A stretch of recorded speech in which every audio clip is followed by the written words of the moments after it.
Bienvenue dans le Club Macro. Aujourd'hui, notre invité est Christophe Tapia, associé fondateur et directeur du développement de Sony AM. Bonjour Christophe. Bonjour Laura. Bonjour, bienvenue. Bonjour, merci. Alors, on va parler d'un sujet avec vous qui peut un petit peu faire frémir certains, les obligations. Hier, il y a eu une réunion de la Fed, donc le tapering en novembre serait toujours d'actualité.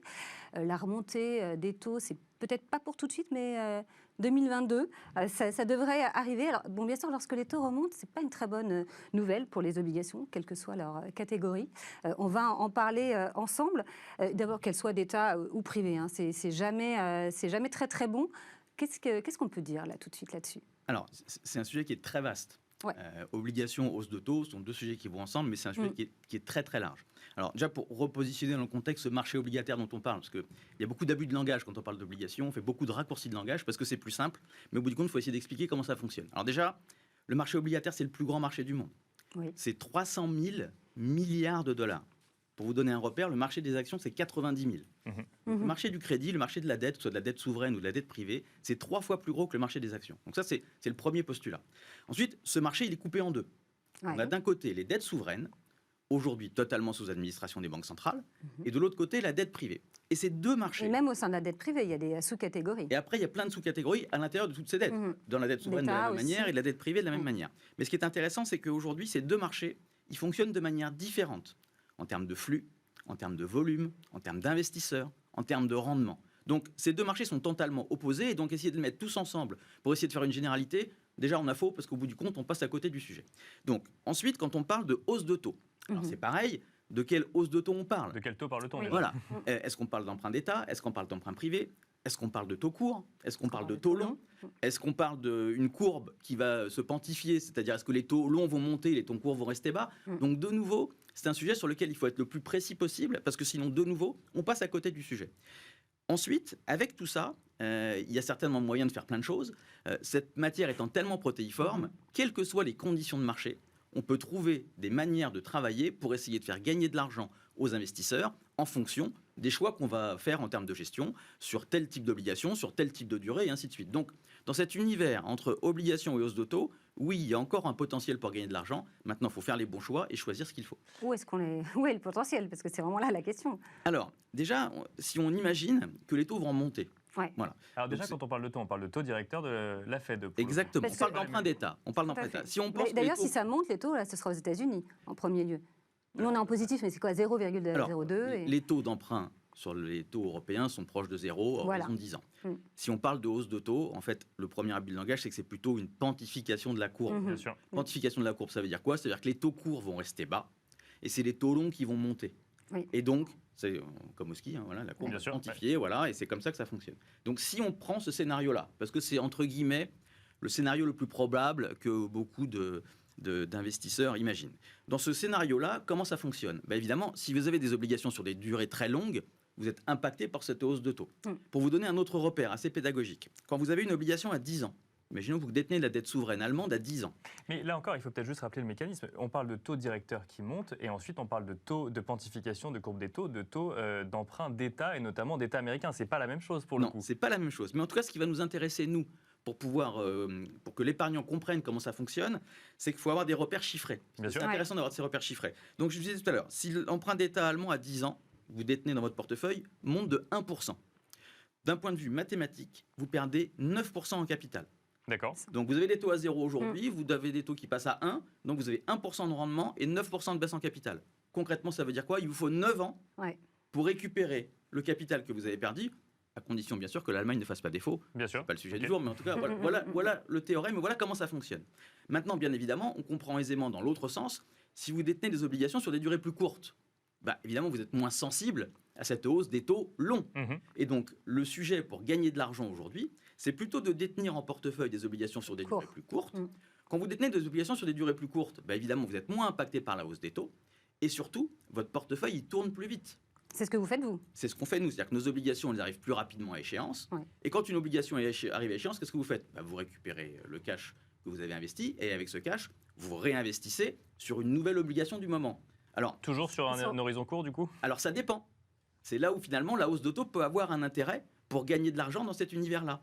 C'est-à-dire que si les taux montent pendant que vous avez du cash en portefeuille, vous rachetez de nouvelles obligations au taux du moment. Bien sûr. Si les taux sont plus hauts, de façon mécanique, vous accompagnez cette courbe de la hausse des taux. Parce que vous achetez des obligations sur des durées plus importantes, qui vous rémunèrent plus. Donc, in fine, vous accompagnez cette courbe de la hausse des taux. Et c'est comme ça qu'on gagne de l'argent quand les taux montent. Et on gagne aussi de l'argent avec le high yield, avec le haut rendement. Alors, là, on peut gagner de l'argent avec le haut rendement. Mais attention, si vous détenez des obligations haut rendement sur des durées très longues, vous avez le même phénomène. Très bien. Vous allez être très impacté si effectivement les taux montent.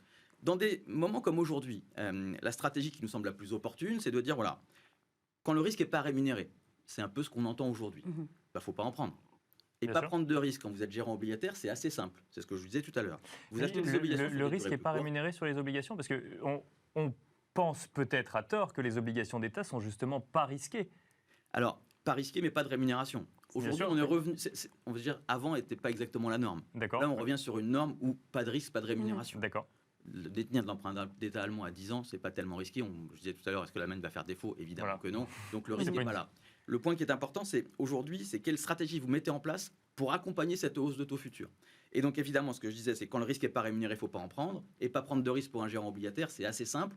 C'est acheter des obligations sur des durées plus courtes. Mhm. Oui. Parce qu'évidemment, sur des durées plus courtes, vous prenez moins de risques sur une hausse de taux long, et vous prenez moins de risques sur la signature ou sur le défaut d'un émetteur. Parce que sur une durée plus courte, votre visibilité est quand même meilleure que sur une durée très longue. Et alors, Bien juste sûr. avant d'aller sur le high yield, si au lieu de prendre des obligations à 5 ans, vous les prenez à 15, 20, 25 ans, là, le taux est un petit peu plus élevé, mais le risque est beaucoup plus élevé. Alors oui, parce que plus vous achetez des obligations sur une durée longue, plus la hausse des taux vous impacte. Bien sûr. Voilà, l'impact sur 10 ans est plus faible qu'un impact sur 15 ans, sur 20 ans ou sur 30 ans.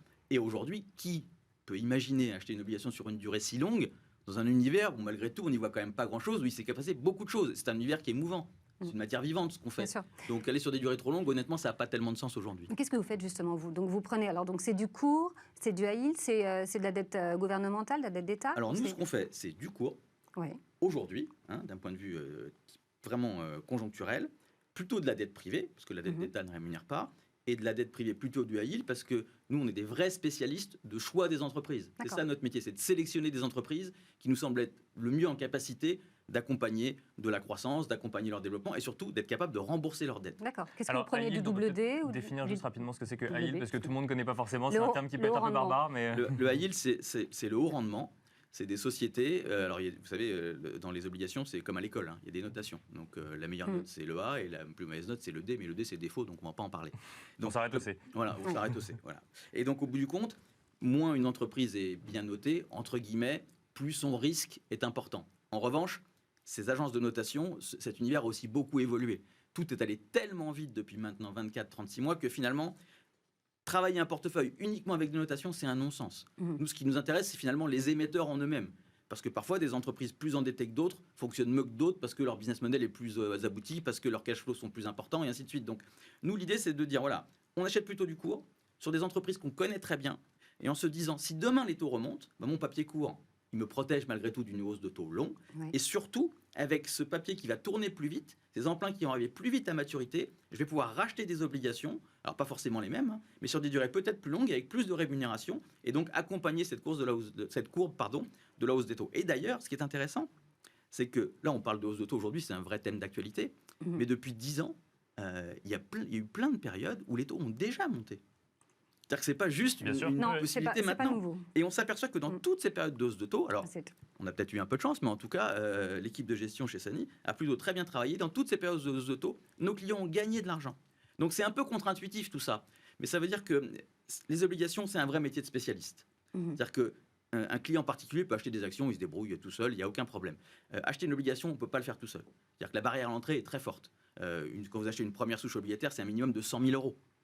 Bon, tous les particuliers ne peuvent pas acheter Bien sûr. 100 000 euros d'une obligation. Et puis surtout, vous détenez qu'une obligation. Évidemment. Vous n'êtes pas diversifié. Enfin voilà, il y a quand même beaucoup de choses qui font que c'est vraiment un métier de professionnel. Merci beaucoup, Christophe Merci beaucoup. Tapia. Je rappelle que vous êtes associé fondateur et directeur du développement chez Sony Asset Management. On se retrouve tout de suite pour le Club Action.